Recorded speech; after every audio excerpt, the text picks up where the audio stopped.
Radio Jekafo lameba chemani musoma dimseni makoro omumi kan lame maliko na maliko kan yi auka jamkan wati sele ina fo ba karama chugumina minye nyeblo yi ukala karamo de batumara fe jamkan fanflana obe talike kuna fone munumbe jamna kondana ambe oda au kuluka malde munu sinu maliko kanana kuna fone munumbe ulu fana kunka ambu fana da au kuluka nantemna kabo u fanflo fe am soroka naga juru blabla au yi minye bidumba bi ambu boko bi wala sa ko sega ka kala di oka bara tabulu hu freni minye momtu kamara jeni shubadi abi mawni rodo momtu alde be shwa kolela ni watina minye zanyi kawakuza bada za ali fana be ka jetemneke bobe fanoy fe obe direction na ali zambla na momtu rek refa ka koloshi barala sabula be baraka la be ka fendo mi wala sa ko ka saka nyedo sigatinna minye anu duguna che amadou mukro ali be kana ko be la jide sawati ne awdegna bol makke abdou touré momtu nansi la kenen ganga ban minye kuna foni ni amido o chama kolodonia ka fo min ko ni wulika jowi o kela en fe no wati labay na kusube kuna siningo minye jere jakulu mimbeno ni oye chamanchi wasablo mawye uluye usimbo ukonokoro kata usenjo 16 maw ujabalala utali uye kuma kan teme uni nyonche gundola bolinko o nyonyila onu kuna fundila uye nyonyi ubisega mun furubaya uyoda ankluka nyonyi mbani kofe minyi 16e président bay ni o bureau executive président ani ali boruke okuma kan bambuleya katasi minyi sentila commission mimbi commission affaires étrangères katasi malani l'extérieurement o nyama fana anali fana boruke okuma kan bambuleya misukuni mumbe foro bla jilinka o di au conseil ka nyonyi bami kun fola ka foka bola dogokoro dunkura folo fana na amina kuma ukuka momtu amini kuma meka chaya wati dola ayre ye jansirike no ye malide munumbe boyano kuma chamana no bita Arabie Saoudite no bita Kuwait ani ujamana unyogo na Maghreb konnana kubta tugo mina mamuni bitanu ye ankunyi andado akmana ga angonu masabali am to folike bibina minyi malidu nyi usengenembe janko malide musumaw a chama mbala nembe Kuwait en Arabie Saoudite ni nyonche mamunu bitanu ye jonundo agence de voyage dowdido uluba fu bitanu ye ijila bitanu ye iji senefe unuru ni mado benembala akobu chugumina angon mika nyini gabi am do fala momtu kamra amba damne ni nyonyi minkala 16e na jumadu nyonyi bani ko fe Mohamed Chérif Aïdara ali dakuné flafo kuna fundilawi en farño ko lamé pour votre intérêt à la commission des affaires étrangères, particulièrement à la diaspora. Et Monsieur le Président a pris une très bonne initiative qui n'a jamais été égalée dans le passé. C'est la première fois depuis que nous avons connu des assemblées successives et des commissions des affaires étrangères successives que le président se déplace pour venir s'enquérir de nos préoccupations. Nous lui remercions, lui et l'ensemble de sa délégation, et cela nous réjouit à plus d'un titre qu'effectivement le Mali croit est en cours de construction. Cela se démontre par des démarches et des faits. Nous avons été séduits par ses propos. Il connaît parfaitement le problème de la diaspora. Il a eu à rencontrer des décideurs et il est venu également nous dire que nos préoccupations sont prises en compte et ce qui est aujourd'hui important, urgent à la fois, c'est le problème de la carte NINA. Il nous a confirmé déjà ce que nous savons. La carte NINA, le problème est réglé définitivement. Elle sera changée par une carte d'identité biométrique. Mais d'ici là, que la préoccupation de la diaspora est avoir leur passeport. Et pour ce faire, il faut avoir une fiche individuelle. Il a participé à toutes les réunions et cette prise en charge est en cours. tous ceux qui sont concernés pourront avoir leurs fiches individuelles pour avoir leur passeport. Le deuxième aspect, c'est l'enrôlement de l'AVEC. Il nous a annoncé également une nouvelle dont nous savons. Et on les remercie d'avoir contribué à ces déplacements rapides. Actuellement, le ministre malien de l'Extérieur, Alhamdou Ag Elien, et le ministre Abdoulaye Maïga, le colonel, ont fait un lancement aujourd'hui à Abidjan. Le soir d'Abidjan, ce n'est pas un soir fortuit. 50% des Maliens établis à l'extérieur vivent en Côte d'Ivoire. Ils ont fait un lancement et cela va continuer dans d'autres pays. En ce qui concerne le problème de nos compatriotes qui sont à l'extérieur, il a touché là où nous attendions que ces problèmes aussi sont en cours de prise en charge. Vous savez, le Mali est un pays pas comme les autres depuis un bon moment, compte tenu de problèmes que tout le monde sait. L'image du Mali, il a l'image du Mali comme étant une priorité. Et il a compris quand un pays dépend de ce que les autres pensent de lui en termes d'image et politique, il faut faire attention à ce qu'on dit ou ce qu'on fait.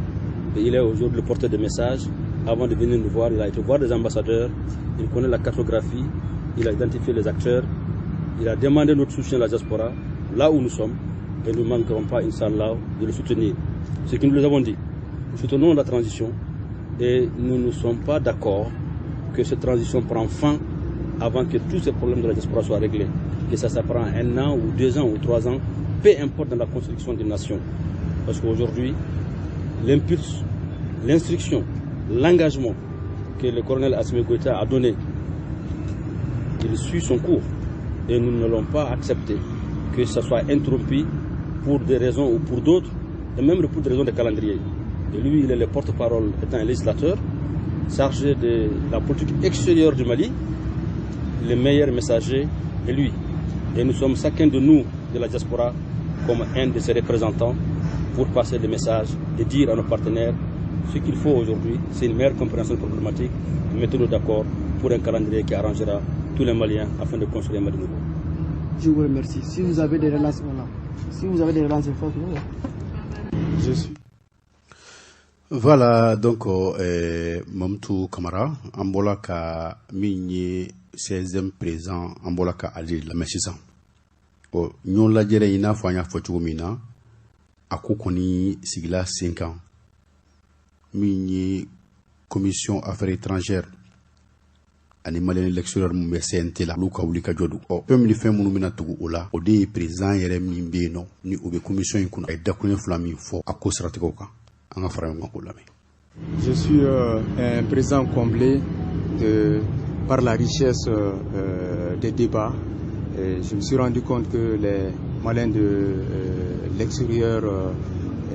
je me rendais compte qu'ils contribuaient déjà. Mais aujourd'hui, avec tout ce que nous avons eu,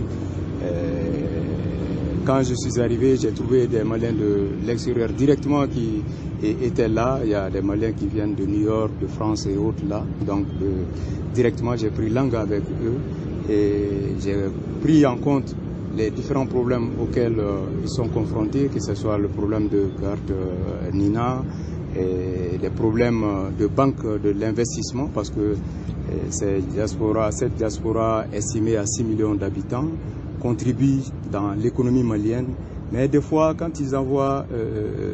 leurs maigres ressources, elles ne sont pas bien gérées au niveau du Mali. Donc il va falloir que dans un avenir très proche, qu'on puisse voir dans quelle mesure nous pouvons mettre en place une banque d'investissement pour ces Maliens de l'extérieur. Donc, à cela, je peux dire aujourd'hui que je suis satisfait de la rencontre. Et cette promesse, je l'avais faite quand Monsieur le Président était passé chez nous. Donc, je me dis que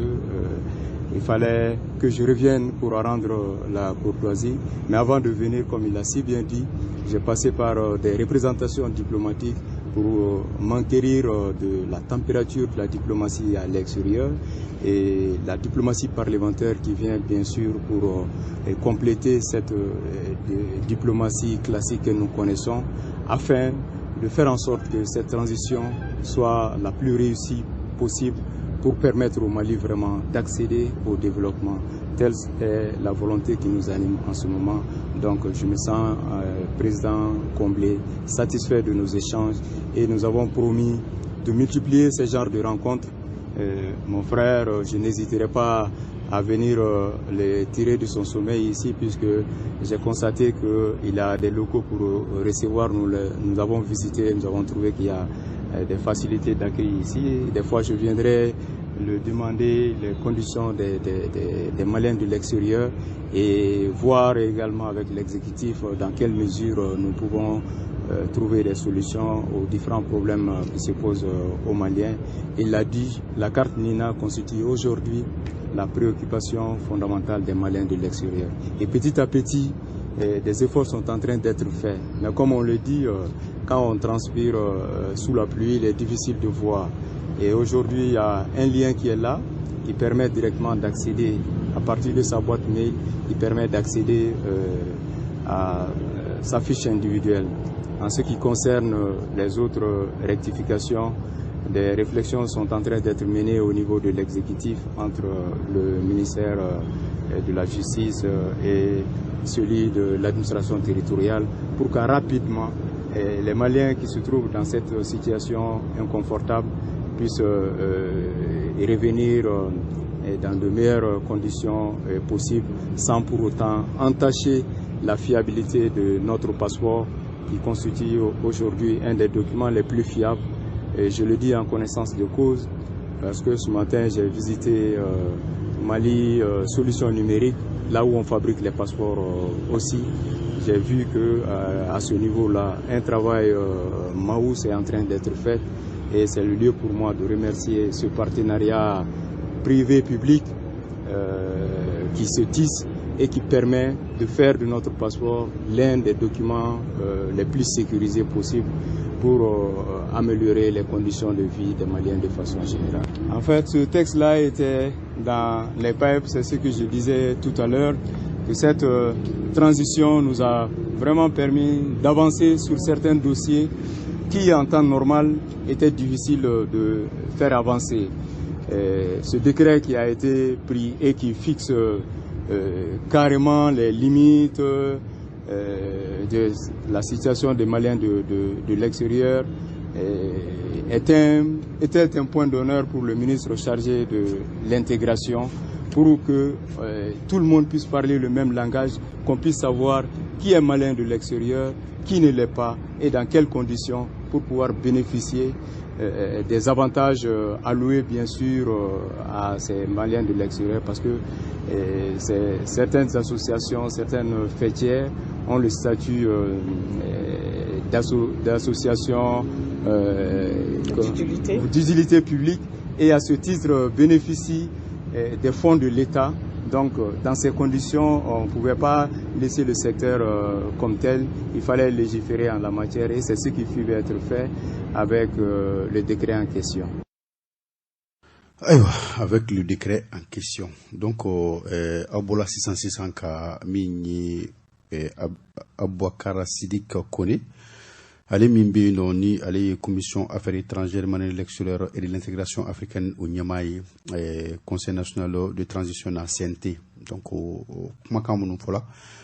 yoro kone famille sur la abla yidinam. Merci for Aydra Talabo Ulumuni, ale akanison jajira, baramunu besena, ale yo fonafo. Minyi Abouakar Sidik Kone ale fana jira ka fo bara ba munun be no ni uluburu dalembe u fe o ni sonja ni fen were munun be no ani fen munun be no nulu kali bisa ke sababu ka nga seben foro ka u do bal alibi ali kuma na o bela jelinka donc 600 ame na nyini soni ina fo ya fo chugomina amena monobo soni amta Ameriki ka ufeno minyi 16e président yi ale kunyi tamake ka ta Ameriki ka keni Ameriki 16e ka sanfla soray o anu bina akilla fale ke janko présidenti ni oyi madame ba Fatmata Jarado ko poupé anabna kuma ko kala chugumuna abna o langalani san oche au conseil ka nyonyi ba no yu ka 7e conférence o kungana ke minyi do kun temenuna abola do koro abara do koro kun mini kumna ani donkura mi fola min ni mod Lamine Bani nali maye mume bilu executive konana au conseil de l'élection là ana ibna nyon soro sansa ibna onye fany donc mom tout camera anga laje anga foldement do ni dron lame am singana allo monsieur Ban an clé aba heret lena abasu foi tawna eredu sumo gal kene ay basu te sumo la touré ambi fo ambe monsieur Camara fo ni jalani kadabani radio nyemo na lame bagaw minumbe maliko no ani minumbe maliko gambu bela jelen fo anga president ko la no ya Habib Sillay aywa bismillah aywa minni monsieur Ban anyi wele basite anya yi aka wuli ka jobba min be no ni obe talike aka nyonyi ba wululana na okum do de la gabora do kokoro o jamu temene na ni kuma so kele ngono an kun na bla wati mina ni folum na ke mawyi inshallah o an wa mi wuli ni kibara kuraba kula an ajeka o nyedo nyonfe aywa yaro atun bola do kokoro ashiya folo na flana o ni siya sabana sababu kera minye ministre min sigilembe gouvernement kono nale ni malien minumbe koka ukalla halaya ani farafinya telebiyan fanka no farafinya bela jelen ke kelen akal falembe mamina noye monsieur le ministre Agi Ilen alhamdulillah Agi Ilen ale ni ministre de l'administration du territoire u betamana Abidjan enrôlement kola uludun ka segeni a programme belendi do le 6 o programme ni konona na ale ministre kakanka ye a bara konona na ale ministre mimbe malien ka tungarange ko nyanabo ale kakanka ye bara ina awo o ye foloy a flana ye mi ye Jonathan no ye Nigeria président koroy nale farafina chide farafina Afrique de l'Ouest chide Mali la ala yala pour que ka kolosili ke anga transition ale fana katama nyesinindo anga jamana ina nintile flaina ale dun ni baraka nyonya abe se ministre chama ma no ye premier ministre yere no kakanga ye anga tonsigi yere daile dona ani ministre were ode yake anye dati repoussé dati tumbe se ka repoussé tilekele mais tilekele ya soro a minenendo modo fe amba fe ka ke CICB salmingono o ya soro o minenendo kaba o minenendo awo donc au-delà ablalat nin kalo intle kononto natle tan nala sonna nala janana ye inshallah yimbeke nala sonna nala sonama inshallah minyi no ya soro an kunya me fana musaka ko min kun fola kula o ko bolama o kibara chenwa o kibara ye che anga ton sigi dola nabe wele ko conseil d'administration awo mo tunyani ni ministre ya tunyani ni president Habib Silla fe kaka million tanko kibari ya sarali ko min tumbala na banka gafe 2019 statut et règlement intérieur gafe kono ko aka anyongiri president ya yira ka foko ko sharia de don sharia alete se abise kala bolime atise ka wuli donc mo be wele akama no sigira vote beke awo ala yake conseil d'administration sigira kuma yira la conseil d'administration na mo minun tumbe awati akuma be ke wati mi ma binani ani makele délégation kuntigi ban ma binani ni kele c'est-à-dire jamana o conseil siginembe yoro minuna akuntigi wa kera président ka chide ni kuntigi adira tigima o kera wati mi vote min kera mo kelen ko kale ko ni abora la amabwala beka kan alema no ye abstention mo wolongula ko akana bwa ma ko million tan nafa bala akasara jago yala ni mo min masara ikana participer voter la o make mo shegi ya o shegi ato bela jelen ko bon ko abe beuma million tan ka bola donc million tan borala a procès verbal kera ma bisaban saba tan sara ko tala d'accord ok aywa ni nyon kumbe fana fola monsieur Ban ibai ka fo mamunu kambolimbe abo fana ko fo sabula kana nyogonye de sinfe bureau re nyema ba ni o président jore abi fali o am be fe ga don folo nyema mi mbala bi ale kana bolendo wa akana bolende do sabu alebe jamana mi ngono n'o ye Gabon ye a biro ɲɛmɔgɔ danga min bɛ yen n'o ye monsieur Jara ye ale n'a ka biro ye réunion kɛ Gabon ye olu ko k'a ka kan bɔ ale olu dɔrɔn tɛ jamana wɛrɛ o fɔlen kɔ jamana wɛrɛw bɛ yen minnu y'a ka candidature soutenir minnu ko ko a ka kan bɔ ko nin waati in na ale bɛ place min na bi ko maliyɛn minnu bɛ kɔ kan o mago b'a la man kan k'a to nin cogo la ka taa ka sɔrɔ jamana bɛ yɛlɛmani bolo de kan kuma caman bɛ yen discussion caman bɛ yen maliyɛn de l'extérieur kungo la a bɛ se ka kɛ ale kan bɛ se ka lamɛn donc ale fana ka a kan bɔ k'a ɲini ale kelen tɛ an ye dossier min sɔrɔ an bɛ ka kuma ɲɔgɔn fɛ waati min na ko sisan dossier 3 de sɔrɔla an fɛ yen a dossier fɔlɔ ale ye maliyɛnw ka au conseil des maliens de l'extérieur boro fara min bɛ Mauritanie n'a bɛ wele ko Isiaka Sidibe ale y'a kan bɔ k'a b'a fɛ ka kɛ ɲɛmɔgɔ ye an ye Habib Silla yɛrɛ ta fɔ bon en malien de l'extérieur au conseil des maliens de l'extérieur militant do n'a bɛ Fransi n'a bɛ Fransi bureau kɔnɔ ale fana ye a kan bɔ k'a b'a fɛ ka kɛ ɲɛmɔgɔ ye n'a tɔgɔ ko Abdoulaye Ba bon ale Abdoulaye Ba c'est vrai ale y'a kan bɔ a dossier donna mais comme dossier kɔni donna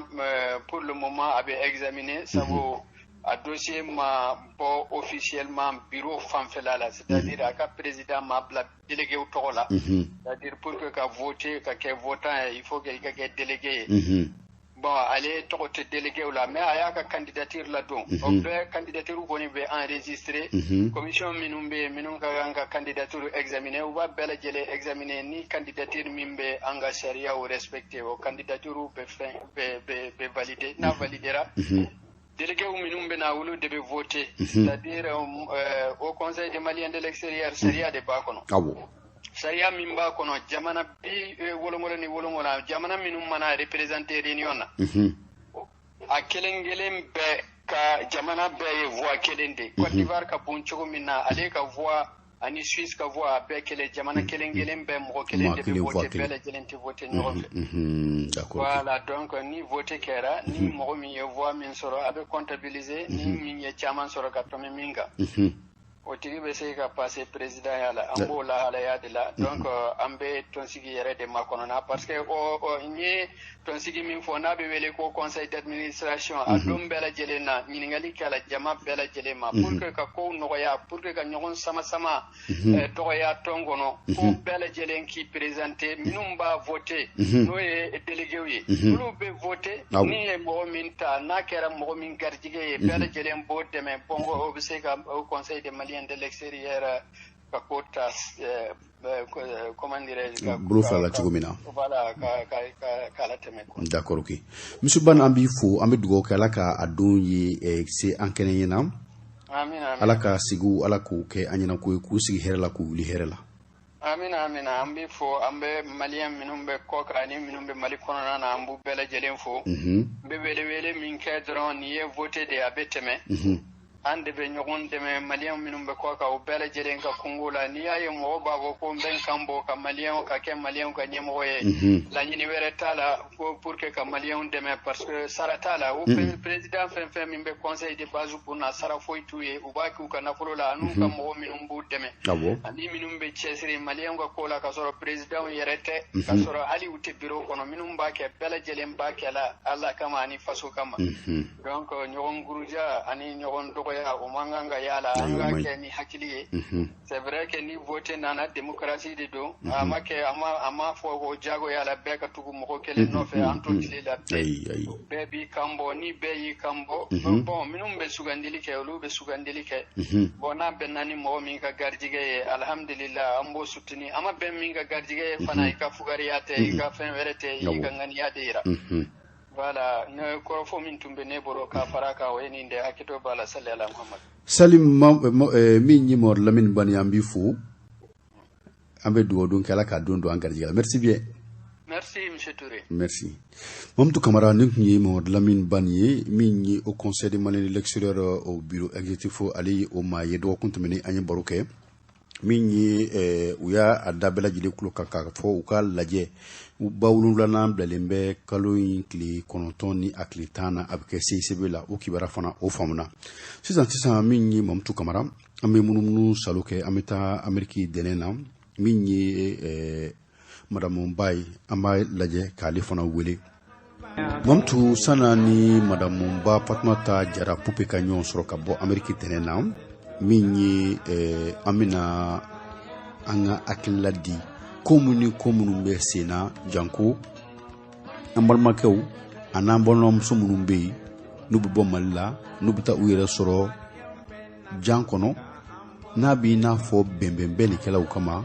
ni u bɛ min ye Kuyati fanfɛlaw fɛ n'u bɛ Arabi Saoudite ani u n'a ɲɔgɔnnaw la Mamutu Kamara i b'a ye k'a fɔ nin ko in ye gɛlɛyaba de ye an bɛna bi baro yɛrɛ sigi a kan maaw k'u hakilila di a ko saratigɛw kan maa minnu bɔ ni maaw ye yan nɔ ka taa n'u ye Maka Arabi Saoudite ka taa n'u ye Kuwait i b'a ye k'a fɔ kuma caman bɛn bɛ kɛ fɛn min kan a tɛ ko ye ni jamukan kelen kɛnɛ kan anw kɛla sababu ye ni CSDM ka dɛmɛ ye ni Haut Conseil ka dɛmɛ ye ni jɛrɛjɛkulu wɛrɛw ka dɛmɛ ye ka kumakanw latɛmɛ mun y'a to maaw balannen bɛ degun na o maaw sera ka bɔ o degun na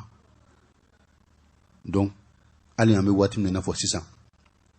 n bɛ foli ni tanuni kɛ ka taa Monsieur Doumbia ma n'ale ye CSDM président ye Arabi Saoudite an n'a bɛ kuma ɲɔgɔnya la an balimamuso dɔ bɛ yen a bɛ gɛlɛya kɔnɔ a bɛ k'a dɛmɛ cogo bɛɛ la walasa cogo min na a bɛ se ka bɔ nin kɔnɔ cogo min na Doumbia an bɛ fɛn mun fɔ ala k'i sara ni hɛrɛ ye kuma wɛrɛ tɛ anw da ni o tɛ sabula maa mana fɛn o fɛn kɛ waleya ɲuman na janko n'i y'a kɛ maa wɛrɛ de ye waliden de ye mun bɛ degun kɔnɔ ala de bɛ se k'i sara Mamutu an bɛ nɛgɛjuru sira an b'an tɛgɛ bɔ a kan na ni présidente ye ɲɔgɔn sɔrɔ waati min na an bɛ tɛmɛ n'a ye min ye Fatumata Jara Madamu Ba Pupe ni ye anw ka min ye cikan sɔrɔ i bɛ se k'i kana bɔ an ma nka san'o cɛ an bɛ da fana yɛlɛ an bɛ nɛgɛjuru sira labila gɛlɛya min bɛ malidenw kan minnu bɛ yen nɔ ni u bɛ taa bin maaw ka jan kɔnɔ Kuwait Arabi Saoudite aw yɛrɛw fɛ mun de kan ka kɛ a ko la nɛgɛjuru sira an b'a labila n'o ye 20 24 76 29 20 24 78 78 20 24 98 98 bien sûr tu mets les 00 223 i b'o bila ɲɛma fɔlɔ arajo ye Jakafɔ ye Mamutu min ye nɛgɛjuru ye minnu bɛ Kayi ka taa bila fo Menaka fo Ansongo aw bɛ Mali kɔnɔ aw tɛ weleli kɛ mais jamana kɔkanamaw aw de ko don maliden minnu sigilen bɛ jamana kɔkan walima i ye jamana wɛrɛ maa ye i bɛ jamana kɔkanna na i bɛ kan min bɛ fɔ anw fɛ i b'a mɛn i bɛ fɛ k'i da don baro la i fana i danse an ka kɛnɛ kan Mamutu Kamara i tɛgɛ bɔ nɛgɛjuru kan a fɔlɔ bɛ nɛgɛw la allo Dɔtí Abdu i tɛgɛ bɔ nɛgɛ in kan san tɛ sase a fana denmisɛnninw n'a tɛ maakɔrɔbaw bonyana kabaralaka basi tɛ yen i Kamara ko bɛ cogo di an b'a la tan basi foyi tɛ yen alhamdulilayi ni Mamutu Kamara de bɛ bi bi ta kɔni tiɲɛ yɛrɛ la mais il faut reconnaître k'a fɔ kamalen suba don koyi non ne ni mɔgɔ tɛ kɛlɛ ne m'o fɔ a ye Musa min ye ne denw de ye Musa tɛ se ka don ne ɲɛ o tuma an bɛ taa min de non a ye Mamutu ye namara a ye somɔgɔya de kɛ tɔw la a ye somɔgɔya de kɛ tɔw la basi foyi tɛ alhamdulilayi d'accord bon i b'a fɔ n denkɛ ba nin ye ko n y'a ka kuma mɛn k'an ka foli b'a ye komi n den dɔ n bɛ foli bila a ye fɔlɔ ayiwa tabarikala bon d'accord maliyɛn ko mun n'a y'a kuma fɔ je pense que million tan ko in bɔra la o ɲɛna d'accord vraiment o kɛra ko ɲumanba ye mais fɛn filanan min bɛ yen anw ka maliyɛn bɛnbaliya tun ka fɛ Abdu fɛn mun don a tɛ se ka ban parce que a b'i n'a fɔ c'est une entreprise naam entreprise de don anw fɛ yan nɔ cogo di ni mun ye ɲɛmɔgɔya ɲini maliyɛnw ka kɔngɔ bɛ taa ga e de la bon ni mun ka problème seri ma e b'a fɔ a tigi ma soit tu payes 1 million ou soit tu payes 500 000 mais ka problème ɲɛnabɔ bon dɔw bɛ olu fana ka baara y'o de ye uniquement karisa y'u ko kɛra anw fɛ Gabon Abibu kulo bɛ n kan na Amara Jaramu y'a ka visite a kulo bɛ n kan na nte galon da mɔgɔ sira mara bine to ka tɛmɛ bɛɛ kan a bɛ bɛn to ka tɛmɛ bɛɛ kan nte galon tigɛ n tɛ taa mɔgɔ fɛ n tɛ taa fɛn ɲini bolo bon donc foyi tɛ ne bali ka tiɲɛ fɔ o bɛ fɛn de ɲini ko in na cɛnjuru ko kɛra an fɛ yan nɔ abudu bɛnɛnaw y'u ka dossier d'u ka mɔgɔ ma 4000 Cameroun y'a di 4000 Congolais y'a di 4000 Togolais y'a di 4000 an fɛ an bɛ kan ko mɔgɔ ma k'u ka taa Habibu ka yɔrɔ la i b'a dɔn u bɛ dossier kɛ joli 20,000 Habibu ka yɔrɔ 20,000 et puis a 20,000 fana pour k'i tɔgɔ sɔrɔ k'a ladɔn il faut k'i ka 20,000 d'u ma fana tuguni ça nous a posé trop de problèmes ici. Bon, ni mɔgɔ min ka Malien ɲɛmɔgɔ ya o tɛ sara sɔrɔ la n tɛ yɔrɔ wɛrɛ dɔn mais anw fɛ yan nɔ nkalon de y'o ye. Mais excuse anw fɛ yan nɔ vraiment c'est entreprise de dayɛlɛlen d'u bolo a kama. Donc c'est pour cela kɛlɛ b'a la à gauche à droite kɛlɛ b'a la mɔgɔw b'a fɔ ko an t'a dɔn kun minnu bɛ kɛlɛ mais kɛlɛ ye fɛn ko de ye parce que bi nafoloko de kɛra sɛtanɛ. Donc kɛlɛ kun bɛ nafoloko de ye Abdou. U b'an bɛ dugawu kɛ hali bi Ala ka nɔgɔya. Mais c'est pour dire anw kɔni fɛ yan n bɛ tiɲɛ de fɔ Habibu jɔyɔrɔ ka dɔgɔ anw fɛ yan. N t'a dɔn n'a bɛ jɔyɔrɔ kɛ diɲɛ tɔ ye dɛ mais a ka dɔgɔ yan. D'accord. Nafa kelen min bɛ Habibu n'anw fɛ yan nɔ i ka yafa n ma jeliw numu jɔnw a ka nafa kɔni b'olu ka 4000 5000 mais hɔrɔn ka kungo n'i sera Habibu ma i t'a ye ɲɛ yɛrɛ la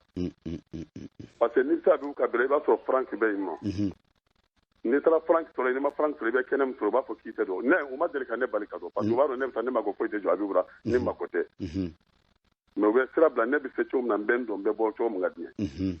mais des fois n bɛ taa dɔw n'u ɲɛji sɔrɔ Habibu ka dara u bɛ kasi 12 la problème kelen b'u bolo u ko k'u tɛ dɔn k'u tɛ se ka Habibu ye ko Habibu ye kipelen don e dun sigilen bɛ Maliens de kama mais n'a fɔra Maliens kelenw tɛ se kɛ est ce que kun bɛ mun ɲɛ anw ye. Je pense que nafa t'a la quoi an mara kulo bɛ n kan an b'a minɛ dɔ ka tɛmɛ Libreville bɛɛ kan n b'a dɔn fana Habibu mun dɔ parler sofara mun dɔ kalu sofara. Oh là là donc anw m'a tigɛ yan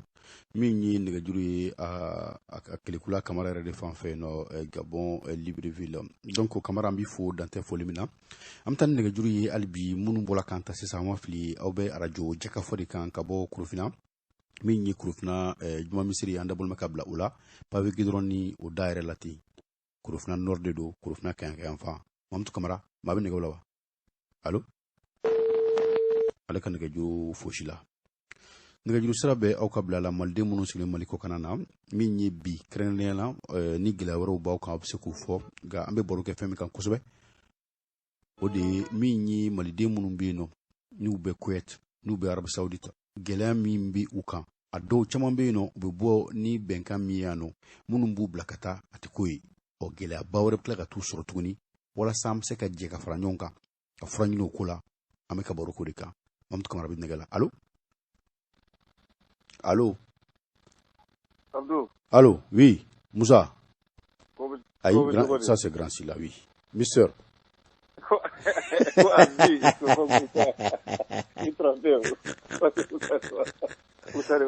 ah ok Korbasde am Kamara fo ah tabarakala foli jalai ko vraiment ka ca ni aga wuli ga jola Kamara bi Gabon donde na fo Gabon na tinani don aya bama de aya fo aba donc o tinani mana mi fo bama nya ko la o do ko Kamara bi Gabon do era de aywa il faut ka karamɔgɔw fo o jalai ko nyaga radio la me kunu kontana ko jara nyera de tabarakala ka Musa Kulubali fo ka Adama fo o bɛɛ lajɛlen foli mɛ ka Madu Mbayiga fana fo Nura FM ka fana fo an ka foli bayi ka an ka dugutigi ɲɛlen fo a tɔgɔ ye Bokari Jara ne bɛnkɛ a si bɛnkɛ t'a ye dɛ cɛ nin ka ko kɔni kabako don n bɛnkɛ don n'i taara i b'a ɲininka ko n'a yala bɛna radio la k'a bɛ to ka kafunɛ de kɛ mɔni na k'a min ka na sɔrɔ ka na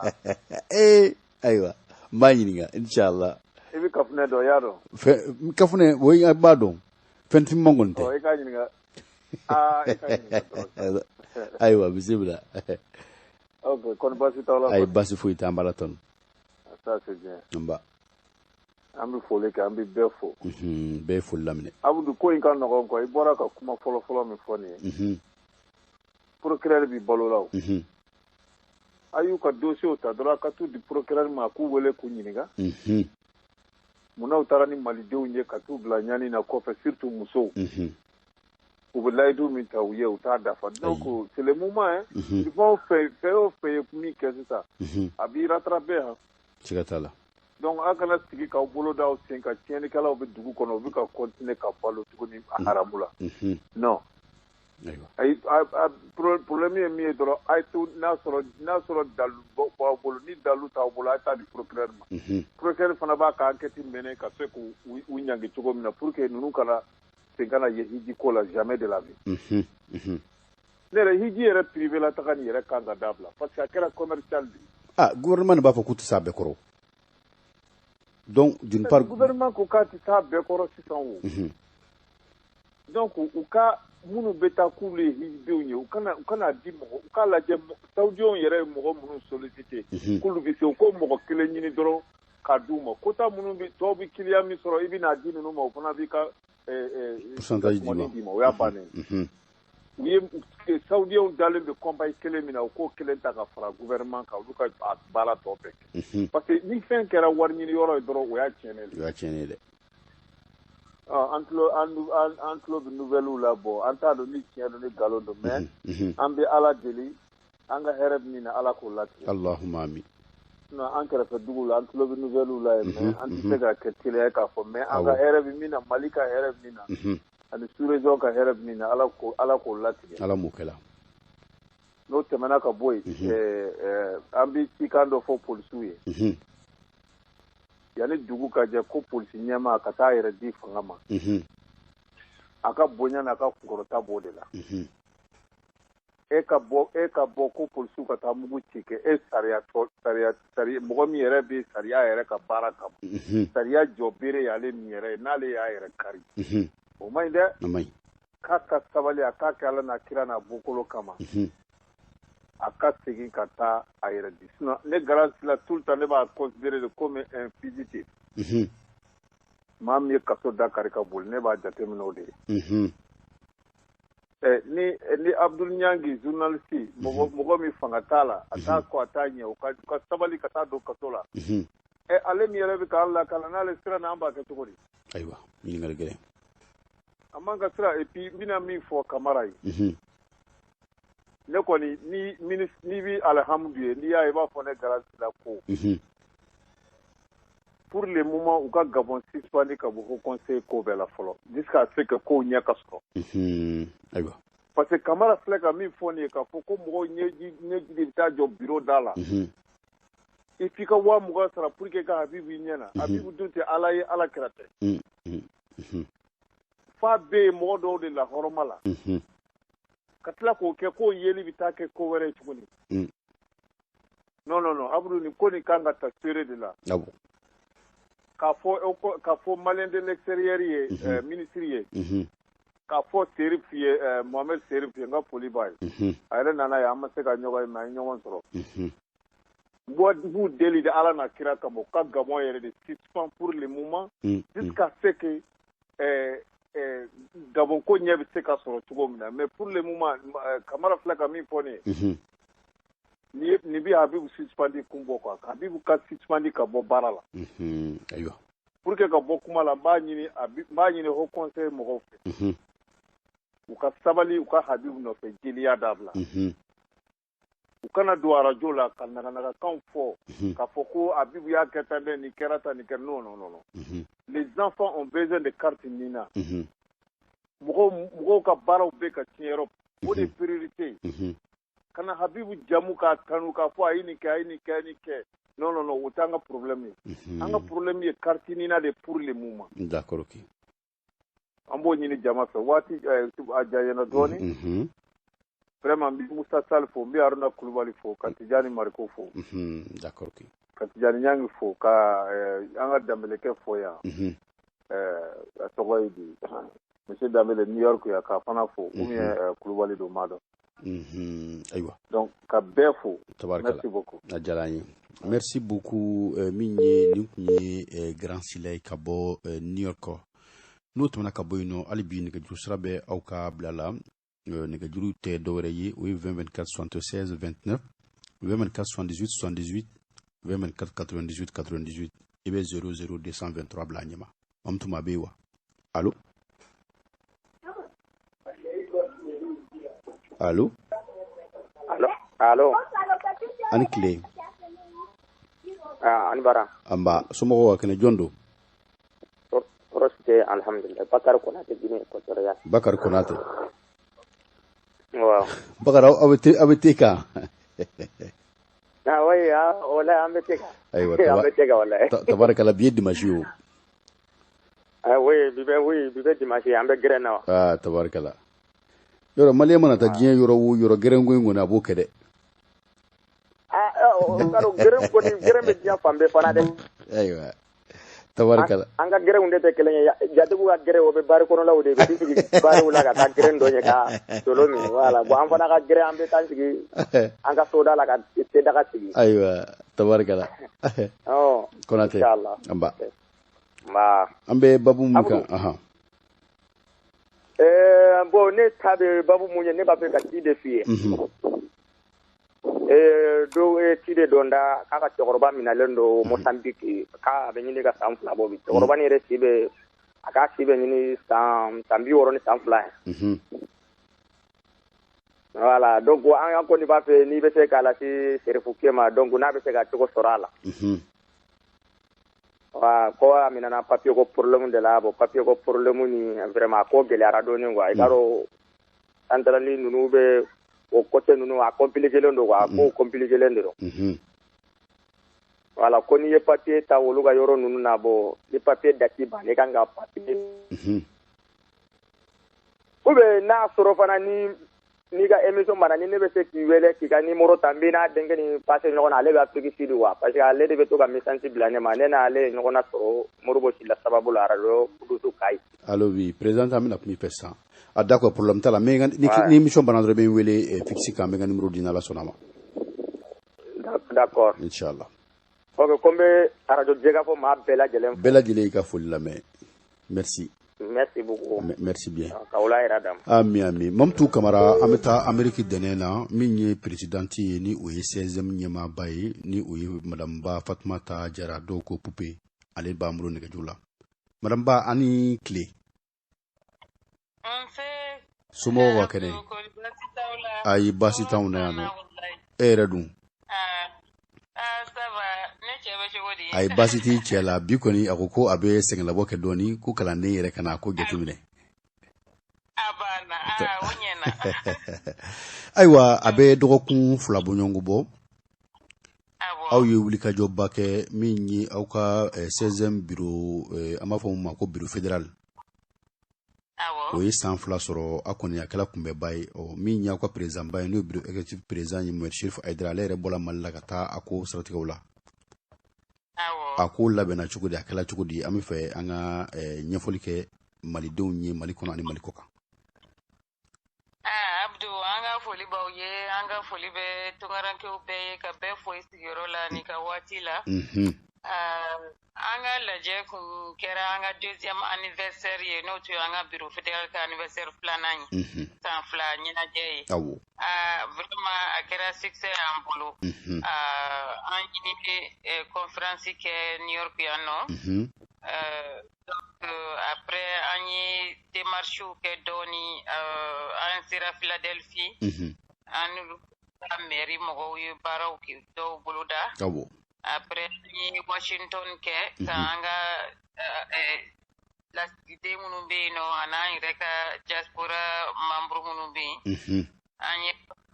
cɛw fana kɛ yen an ni autorités ni ambassadeurs bɛɛ donc komi temps tun ka surun dɔɔni président bolo donc sera ka o états kɛ an kɛrɛfɛ pour le moment ni Ala sɔnna ɲɛ wɛrɛ an b'a ka état wɛrɛw fana lajɛ dɔɔni donc aw ka nin tabarikala aw ka nin ɲɔgɔnye ninnu senfɛ a b'a to kuma dɔw la a bɛ sigi a bɛ hakilila kuraw ta min ye kunkilenna kuraw ye a b'olu fana ta ɲɔgɔnye kɔnɔna na an bɛ se ka kumaba jumɛnw to an hakili la aw kumana mun ni mun kan bon ɲɔgɔnye kɔni kɔnɔna na an kumana vraiment k'a lajɛ n'a sɔrɔla degun minnu bɛ diaspora kan an fan fɛ parce que comme aw b'a dɔn diaspora la jamana si ni si tɛ kelen ye bɛɛ n'i ka problème don awɔ donc bon yan nɔ an y'a ye k'a fɔ communauté la covid ye mɔgɔw sɛgɛn dɔɔni baara taabolow la bon an yɛrɛ kɔni ye wulikajɔw caman k'a kɔnɔ an ye mɔgɔw dɛmɛ dumuni ko la ani ganw ni fɛnw protection bɛ se ka sɔrɔ ani information bɛ di cogo min bon président yɛrɛ nana ni kibaruyaw ye fana i n'a fɔ karnina ko lajɛw kan ani rabɛki min kan ka kɛ recensement kuraw minnu bɛ ka kɛ bon a ye information sɔrɔ fana k'a fɔ gouvernement ye wulikajɔw daminɛ ka ban aw yɛrɛ baaraw bɛ sen na an b'a fɔ bɛɛ ɲɛna ka ni mois de septembre in kɔnɔ ambassade mɔgɔw bɛ ka tablette sɔrɔ ka ban donc u bɛ ka recensement kɛ ani minnu kan ka problème de nina bɛ minnu na k'o corriger donc ni mɔgɔ problème bɛ mɔgɔ la ou bien mɔgɔ mago bɛ nina na an b'a se bɛɛ ma bɛɛ ka se Mali mission fila New York ta ou bien Washington ta la n'i taara ni Ala sɔnna a ma du lundi au vendredi de 9h sɔgɔma à 5h u bɛ yen nɔ maliyɛnw de kama donc bɛɛ ka taa ni problème bɛ mɔgɔ la i ka se ka taa i ka papier régulariser o kɔni o kɛra fɛn belebele y'an bolo parce que o degun bɛ tunkarankow kan fan bɛɛ donc alhamdulilayi bibi na solution bɛ ka sɔrɔ o ko la an bɛ o kun ye fɛn ye min kun ye bakuruba ye an bolo an ka lajɛ kɔnɔna na tabarikala madame Ba an b'i fo ni folikan laban min b'i bolo jamukan kɛnɛ kan walima welewelekan sani i ka bɔ kuma kɔnɔ vraiment an ka foli bɛ tunkarankew bɛɛ ye an kɔni ne kɔni bɛ Ameriki diaspora bɛɛ wele min bɛ se ka se Washington min bɛ se ka se New York parce que sisan kɔni gouvernement y'a ka parti kɛ donc a tɔ y'anw yɛrɛ ta ye an ko ko problème banna ni solution sɔrɔla problème na n b'a ɲini diaspora américaine bɛɛ fɛ nin ka daminɛ nin kalo in na a y'aw jija aw ka se ka aw ka ninakow ɲɛɲini et puis mɔgɔkɔrɔbaw dɔrɔn tɛ c'est à partir de 15 ans donc ni den bɛ mɔgɔ bolo min bɛ 15 ans n'a ka yɛlɛ a ye na k'aw ka denmisɛnninw fana enregistrer parce que c'est très important an ka se ka an ka jamana ka an ka régulariser an ka jamana ka niveau la hali n'i bɛ duna jamana na cogo o cogo n'i régulariser len tɛ i yɛrɛ bara ce n'est pas nafa bɛrɛ t'a la a ma nɔgɔ donc sisan kɔni a ye na k'aw régulariser pour que vraiment ni problème ka se ka nɔgɔya karnina niveau la ka fɔ an ka foli bɛ aw bɛɛ lajɛlen ye a diyala an ye merci bien madame Ba ala ka wula hɛrɛ d'a ma merci Abdou merci beaucoup n ka foli b'aw bɛɛ ye merci bien ni kun ye ani madame Ba Fatumata Jara anw kama ko Pupe ale ye 16e présidente ye Ameriki Mamutu Kamara n'an bolo yɔrɔw la min ye nɛgɛjuru ye an b'a la ɲini an sera ka maa kelen maa fila ta ni maa bɛ nɛgɛjuru la 00223 24 76 29 24 78 78 20 24 98 98 ko maa bɛ yen allo oui Petit Abdou bon tu m'excuses hein on s'est coupé là bon i n'a fɔ n y'a f'i ye cogo min tu sais que maliyɛn ko n'i bilara jamana hadamadenw ɲɛ kana yɛrɛbaya don a la kana yɛrɛyɛrɛca don a la jamanaden minnu bɛ yen ni fangaba t'u la e de kan k'u dɛmɛ mais ne b'a dɔn n'a tora ne ye ne Kamara Sima bɛ se ka ne bɔ kɔrɔ Amara tɛ se ka ne bɔ kɔrɔ ne bɛ se ka n yɛrɛ bɔ kɔrɔ ne yɛrɛ bɛ tile ka polisiw dɔ kaso la yan maliyɛnw kama hali tɛmɛtɔ n ye polisiw dɔ kaso la yan n tɛ au conseil ra n tɛ CSDN na n tɛ maire Jawara ka parti ra ni mɔgɔ yɛrɛ tɛ ɲɔgɔn ye sira la i b'u bɛɛ ɲininka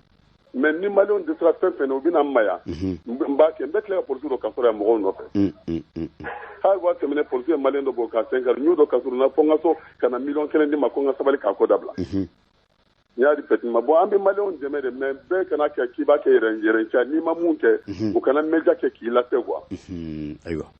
sinon a fɛn fɛn b'a fɔ a ye fɛn kɛ a ye wele ko n'u ka sigi débat la n b'a bɛɛ ka juguman f'i ye n b'a bɛɛ ka juguman fɔ u kɛlen tɛ ka ɲuman fɔ k'u y'a kɛ bon hadamadenw ka n'u ka bi kɔ a bɛ ka mɔgɔw embrouiller a bɛ taa Mali kɔnɔ ka galon tigɛ ka mɔgɔw embrouiller ka hadamadenw hakili su u b'a fɔ ko mɔgɔw b'an bolo yan k'u bɛ k'an dɛmɛ k'a sɔrɔ dɛmɛ foyi t'anw kan yan bon olu ma ɲi quoi bon en tout cas n bɛ grand sila fɔ comme il a reconnu que c'est comme ça vraiment n bɛ grand mais i b'a fɔ n denkɛ Musa ye ko ne ko dɔ sama ayiwa gracias famna bon ko be daba fo mbi yere fa et puis malika polisu e ba fu ye policiati nye autorité mo ka jatimne police be mina saria do de kono ni ki bi police mine e bitana la session de travail là olu de be plainte ka kanyina kan nyango yoro kan mina yoro de la bon nous mais ka mo minu ka ke saria ko nana mais ni mo ne saria ko fe dro ke mangamba ra quoi d'accord ok so les police civile expression na ko police vere bo ka manifester ça ne peut pas se faire ayiwa famna bon et puis ka hakizera jamana mbila man chenendo dine mo be nyona police be nyona noru ba nyere ka politicien be nyona e malien de l'extérieur be nyona bo abdou mumba ngolo agala fuiti bi mais ba do nimbe nyangi bora mun fa ala yɛrɛ ka kuranɛ kɔnɔ ko ala kuta ko mana caya yɔrɔ o yɔrɔ ale ala k'i hinɛ o jamanadenw na muso ni muso bɛ ka ɲɔgɔn ta aw fɛ cɛw ni cɛw bɛ ka ɲɔgɔn ta autorité sigilen don k'u filɛ diinɛmɔgɔ sigilen don k'u filɛ foyi tɛ ka bɔ arabudu a gɛlɛyara walahi o jamana tɛ ka lafiya ka gɛlɛn semaine tɛmɛnen ɲambele ka commissariat y'a ye muso ye mun kɛ a ma kɛ bɛɛ ɲɛna wa a kɛla bon e n'a tɛ mali kan ka sigi ka nin de filɛ et puis mɔgɔ minnu b'a kɛ bamakɔ bɛɛ b'u dɔn mais abdou a ye wuli u ka nin kɛ ninnu kan ka faga de ninnu ma ɲi ka don kaso la ninnu bɛ faga de tabarikala famna anw filɛ gabo yan nɔ silamɛ jamana cɛ mais nin tɛ se ka kɛ yan nɔ ayiwa Cameroun na se ka kɛ yen nɔ Zimbabwe a se ka kɛ yen nɔ bon mun b'a tɛ nin kɛ Mali la 98% de musulmans a gɛlɛyara mais jamanadenw ka wuli ka jɔ k'u jɔyɔrɔ fa sinon ala ye luti n'a ka maaw halaki nin de kama nin kelen de balaw bɛ Mali kan bi foyi tɛ ka ɲɛnabɔ mɔgɔw bɛ seli mɔgɔw bɛ sun mɔgɔw bɛ k'u jija mɔgɔw bɛ baara sun tigɛ mais Mali tɛ ka ɲɛ vraiment an tɔɔrɔra quoi vraiment a ye wuli a ka jɔ n'ala sɔnna vraiment e kɔni ni daba ni mamutu ni jibi vraiment an tɛ k'aw sara an ka foli b'aw ye vraiment ala k'aw sara ala k'aw sara aw sara bɛ ala bolo merci bien min ye mamutu waati kɔni o banna an bolo an bɛ foli kɛ ka taa lamɛnbaaw bɛɛ lajɛlen ma aw ka ca b'an lamɛn min ye Guinée équatoriale fɛ yen nɔ an bɛ Mamadu Traoré fɛ yen nɔ Mamadu Traoré i ka denbaya bɛ Bamakɔ sababu kura n'an ka foli bi Mamadu Dramé min ye i ka denbaya bɛ Bankɔni na yan nɔ furumuso ye Awa ye e yɛrɛ sigilen bɛ Congo Brazza an ka foli bi ka taa se Kaba Sise bɛ Congo Brazza Laji Touré min ye docteur Jali Kande Sisoko an ka foli b'u bɛɛ lajɛlen ye nin waati ni Mohamed Jawara bɛ Faransi Musa Sise bɛ Faransi ka taa se yɔrɔ Traoré bɛ Japon min ye Tanja ye Haruna Tanja ale ni a dɔgɔkɛ olu bɛɛ Segu Tanja olu bɛɛ lajɛlen bɛ Faransi Lɛsha an ma ɲina aw kɔ an ma ɲina min ye Mariam kɔ Musa furumuso Mariam Jawara an ka foli b'aw bɛɛ lajɛlen ye min ye Umaro Dambeli ale bɛ Munich Allemagne an ka foli bɛ aw bɛɛ lajɛlen a bɛɛ y'an lamɛnbaga jɔnjɔnw ye min ye turulakaw bɛ k'an lamɛn nin waati in na ka bɔ ka butigiba in na Abubakar Touré ani Ablaye Touré ka bɔ Jikɔrɔ ni para la an b'u fo an b'u sigiɲɔgɔnkɛ fo Musa Deguga aw mana k'an lamɛnbaa ye yɔrɔ o yɔrɔ Bamar ɲinama k'i kɔ i ka foli bɛ kɛnɛ kan Umaro Sagara Mamutu de tun bɛ choix kɔlɛ la min ye kumakan ye k'a lase aw ma kumaso kɔnɔna na aw de ɲɛna balimakɛ Abdou Touré Bois Jabate ale tun bɛ anw ni da yan fan cɛ ni yɛlɛla sɛbɛnfura ko ni hakilila wɛrɛ minnu bɛ yen n'ale de bɛ ɲɔgɔn ye fɔlɔ min ye Jean ye Kabako Jean Badabada Jean ale fana tun b'an fɛ kumaso kɔnɔ yan nɔ kana tun bɛ Amadu Mukuru bolo a kana taa yɔrɔ si a to jɛ ka fɔ kan baaraw bɛ taa ɲɛ a kan bɛn